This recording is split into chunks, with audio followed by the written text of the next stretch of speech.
Hello guys, আসসালামু আলাইকুম। আশা করি আপনারা সকলেই ভালো আছেন। আলহামদুলিল্লাহ আমি অনেক ভালো আছি। এক বিশেষ কাজে যাচ্ছি ফরিদপুরে, আর এই গাড়িতে করেই যাবো। আর গাড়িটিও এসে পড়েছে। আমাদের ফ্যামিলির সবাই আমরা যাবো। আর আমরা কি উদ্দেশ্যে যাচ্ছি তা ভিডিও শেষ পর্যন্ত দেখলেই আসলে বুঝতে পারবেন। আমরা রওনা দিয়ে দিলাম। আমাদের প্রায় এখন সকাল ৮টার দিকে আমরা রওনা দিই। আর এখন আমরা ঢাকার উদ্দেশ্যে যাচ্ছি, কারণ ঢাকা দিয়ে যাব। ওইখানে আমার বোন জামাই এবং ভাইয়া ওখানে থাকবে। আর ঢাকাতে কিন্তু প্রচুর জ্যামের মধ্যেই আমাদের প্রায় ২ ঘন্টার মতো চলে যায়। আর এখন মোটামুটি জ্যামটি সেরে গেছে। আর আমরা এখন যাচ্ছি। তো এখানে ঢাকার মধ্যে দেখলাম যে একটি সুন্দর ঘোড়ার গাড়ি। এটা দেখে আসলে কিন্তু ভালোই লাগলো। এটি হচ্ছে বুড়িগঙ্গা নদী, বা এখানে সদরঘাট। এখান থেকেই মানুষ লঞ্চে করে অনেক জায়গায় যায়।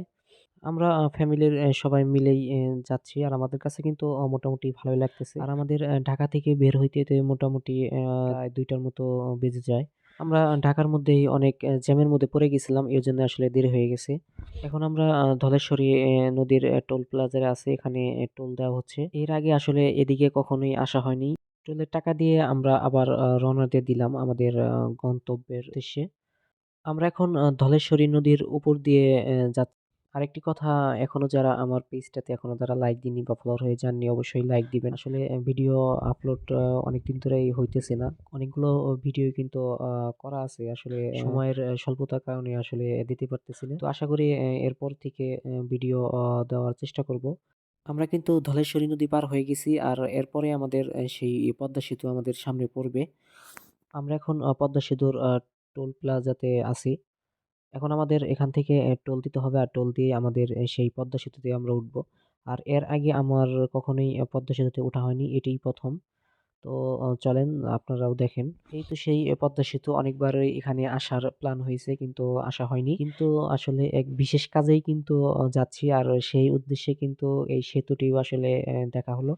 আর আমাদের কাছেও সবার কাছেও অনেক ভালো লাগতেছে। আমরা যে এক বিশেষ কাজে যাচ্ছি, আসলে যারা ভিডিও দেখতেছেন তাদের কাছে হয়তো প্রশ্ন জাগতে পারে যে আসলে সেই বিশেষ কাজটি কি? তো আপনারা যারা ভিডিও দেখতেছেন আরেকটু ভিডিও দেখেন, অবশ্যই জানতে পারবেন যে আসলে সেই কাজটি কি। আমরা এখনো পদ্মা সেতুর মধ্যেই আছি। আর এটির দৈর্ঘ্য কিন্তু ৬ কিলোমিটারের একটু উপরে।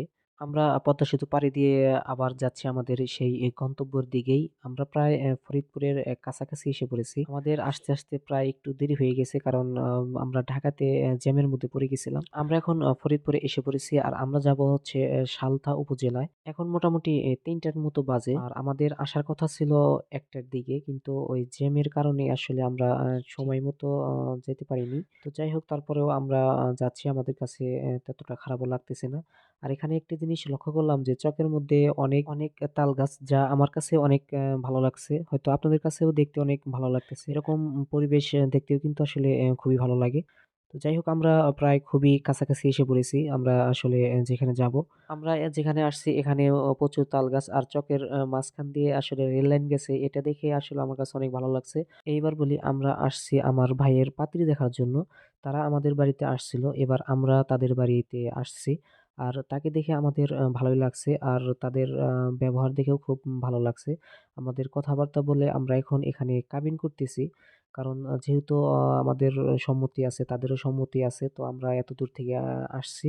তো কাবিন করে যাব। আর এখানে আমার যে ভাবি, তিনি আসলে সিগনেচার দিচ্ছে এবং তাদের বিবাহটা কমপ্লিট হয়ে গেল। আমরা এখন রওনা দিয়ে দিলাম। আর ওইখান থেকে আমরা রওনা দেই হচ্ছে রাত ৮:৩০টার দিকে। আর আমাদের আসতে প্রায় ২টার মতো বেজে যায়। তো আর ভিডিও করতে পারিনি, ফোনে চার্জ ছিল না, ফোন বন্ধ হয়ে গিয়েছিল। তো আজকে পর্যন্ত এই পর্যন্তই। আবার কোনো এক জায়গায় কোনো এক ভিডিওতে আপনাদের সাথে দেখা হবে। আর আমার পেজটাতে এখনো যারা লাইক দিননি বা ফলোয়ার হয়ে যাননি, অবশ্যই লাইক দিবেন এবং ফলোয়ার হয়ে যাবেন। আপনারা সকলেই ভালো থাকবেন, সুস্থ থাকবেন। আল্লাহ হাফিজ।